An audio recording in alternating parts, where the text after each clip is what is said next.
The Fallout series has always been known for its sprawling open worlds, retro-futuristic charm, and, let's be honest, its fair share of bugs. And no, not that kind. From flying deathclaws to NPCs twisting their heads around like The Exorcist, part of the Fallout experience is navigating a wasteland riddled with technical quirks. But while most of these glitches are amusing, or even sometimes frustrating, some of the most interesting bugs come from where you least expect them: the game's perk system.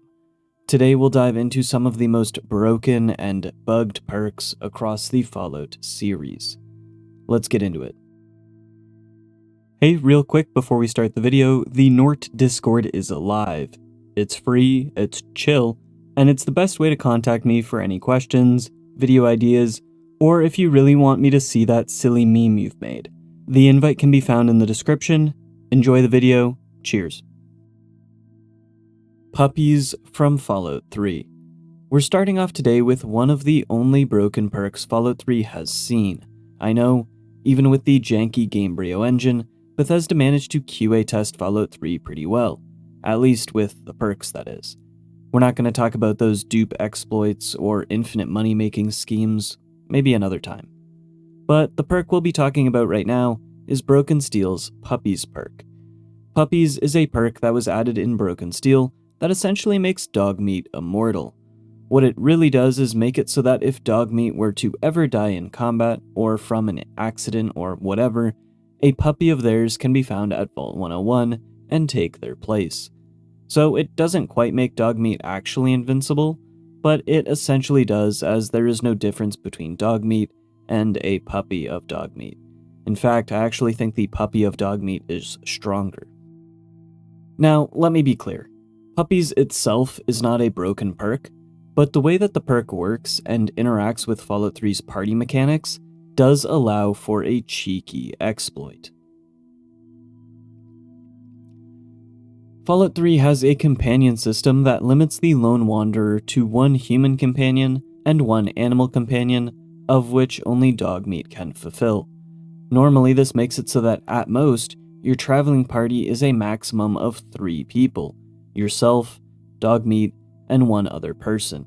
Normally. But with the addition of the Puppies perk, this changes. If one doesn't have any qualms about putting down a handful of dog meats, they will be able to recruit as many companions as they want. Here's how it works.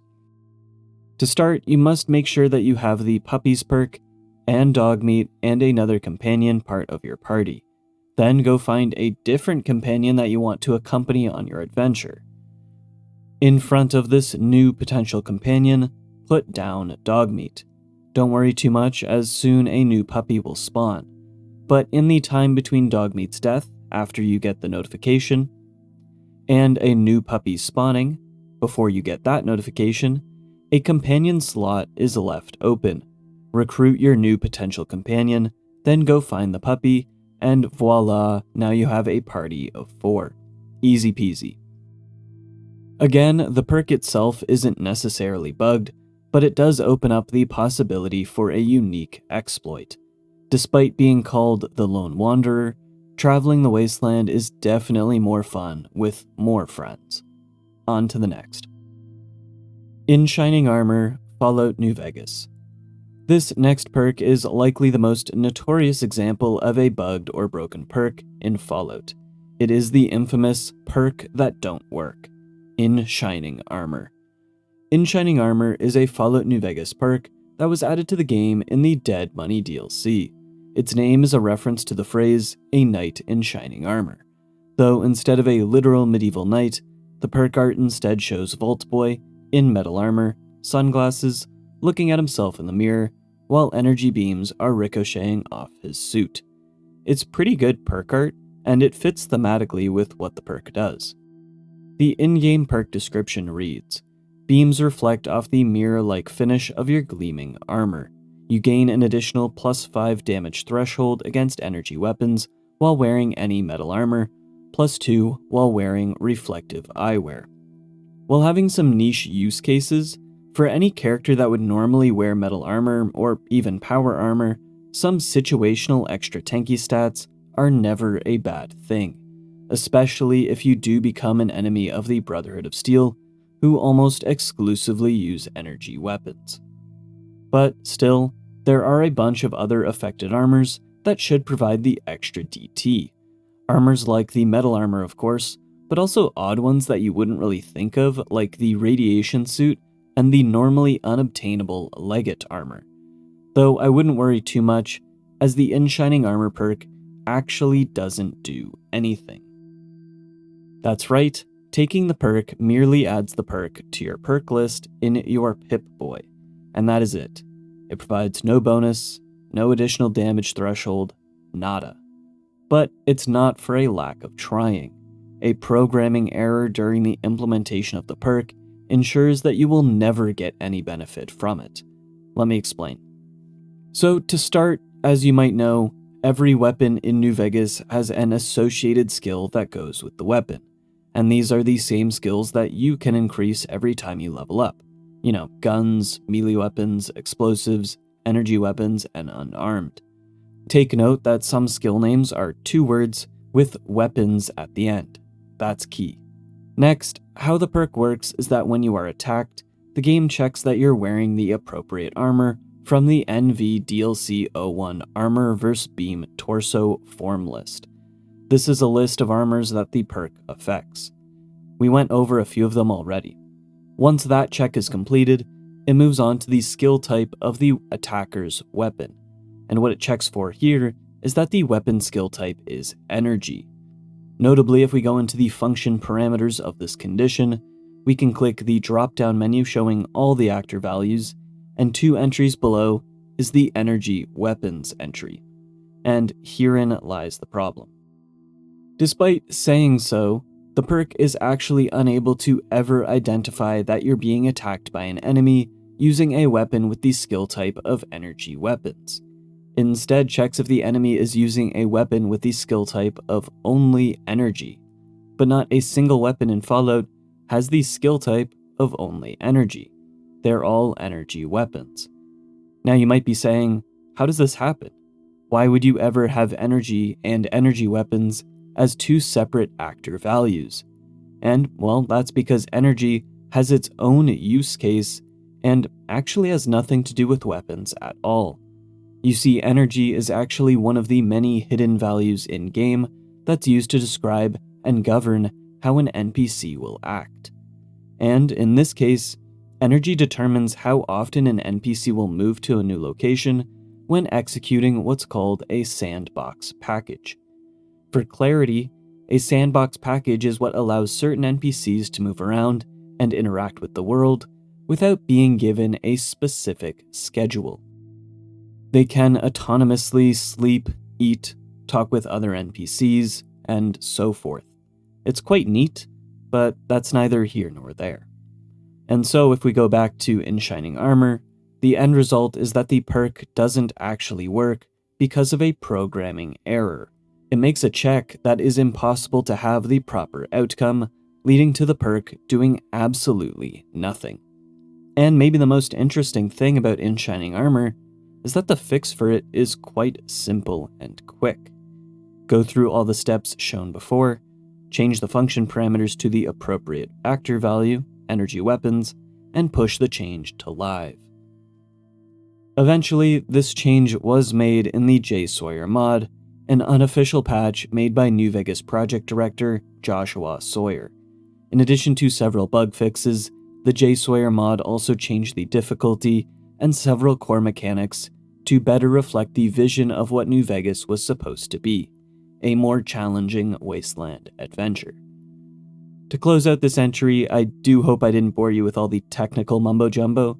I do think that discovering the reason why behind this perk doesn't work is a fascinating bit of trivia, even if it is just a simple programming error. In-Shining Armor is the iconic perk that don't work. Certified Tech, Fallout New Vegas. But it's not the only New Vegas perk that's a bit wonky.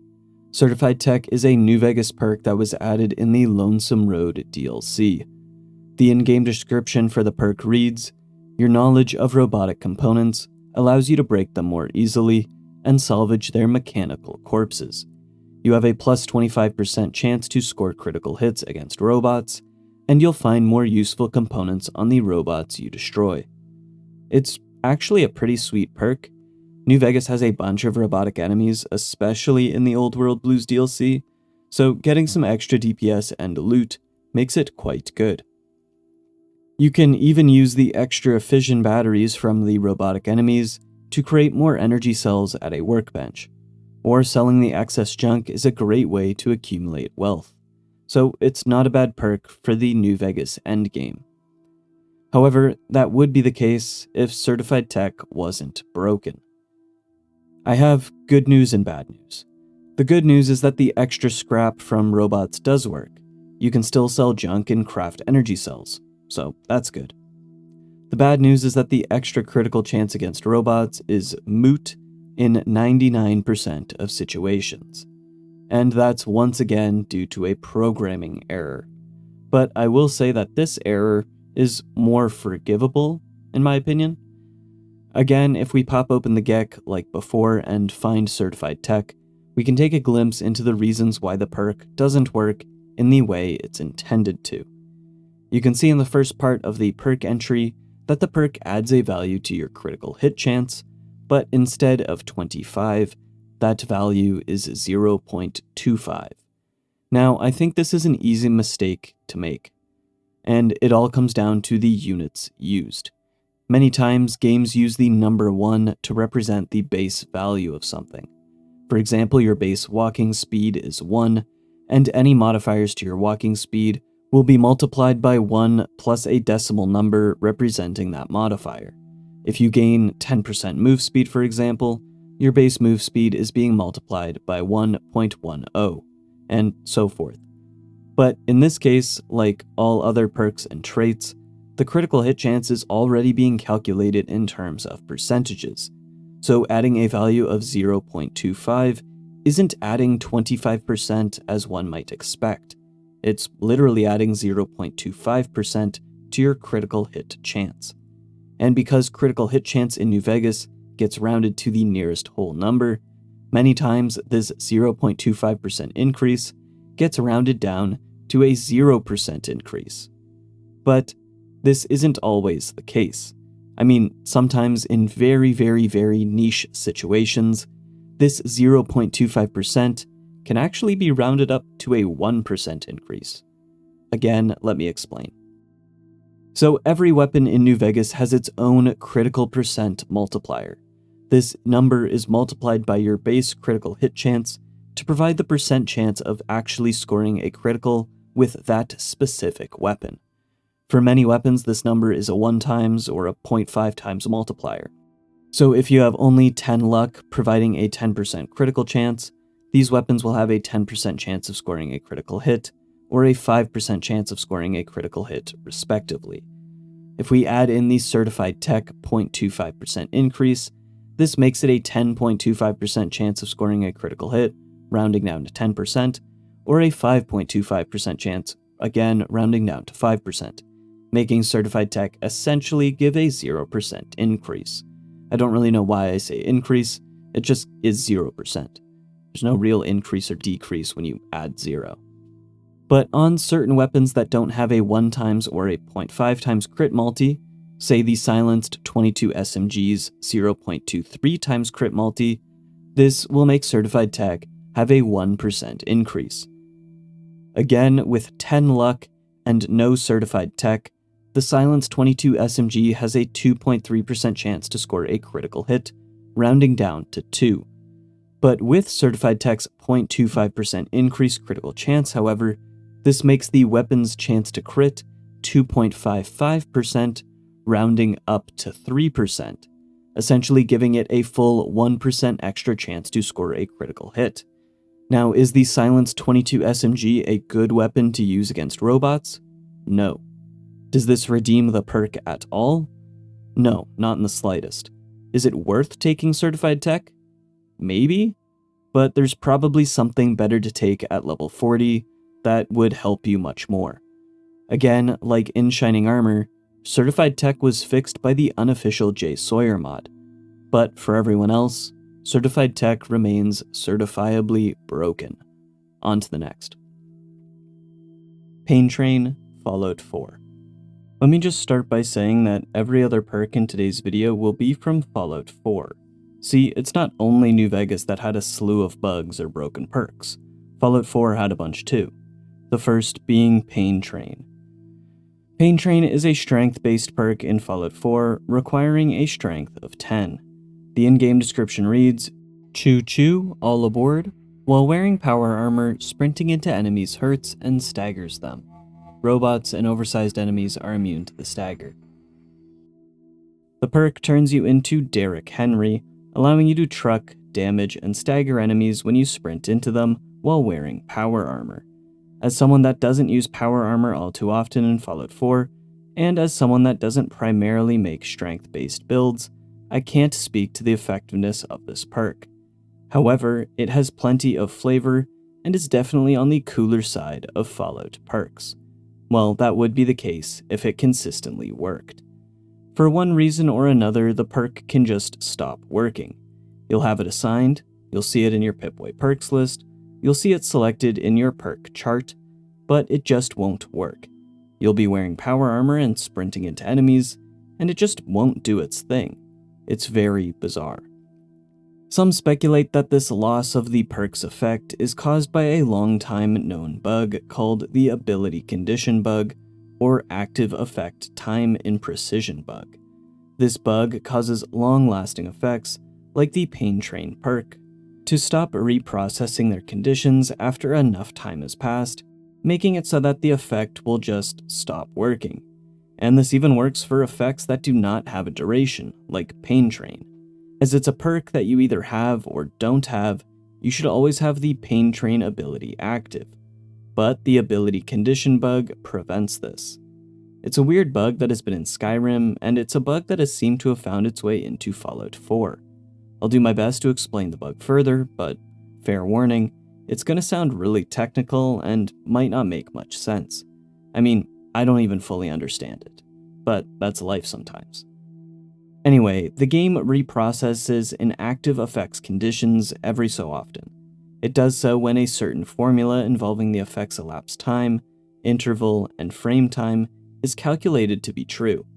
But because of the way the effect's elapsed time is stored by the game, it will eventually make the formula incapable of being calculated as true. This means that the effect will never reprocess, eventually ending the effect you had, even if it didn't have a duration. Weird. Very weird indeed.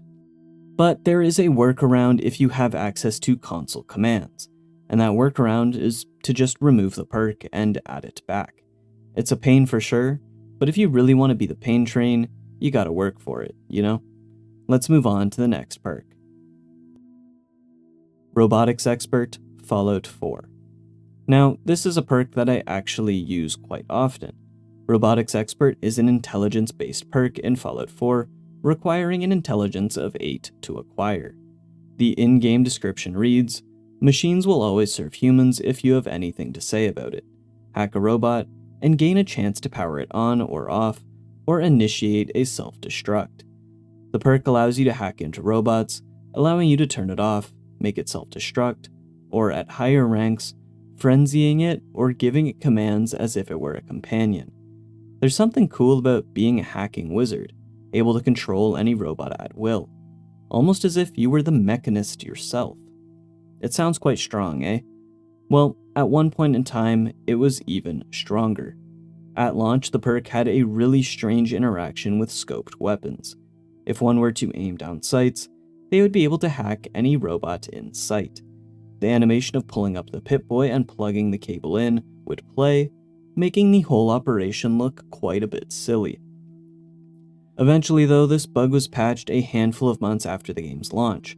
The Fallout 4 1.5 Survival Beta patch, released at the end of March 2016, would see an end to this long-range wireless hacking. No more could you quick hack from a distance, like you were some choom in Night City. Killshot, Fallout 4.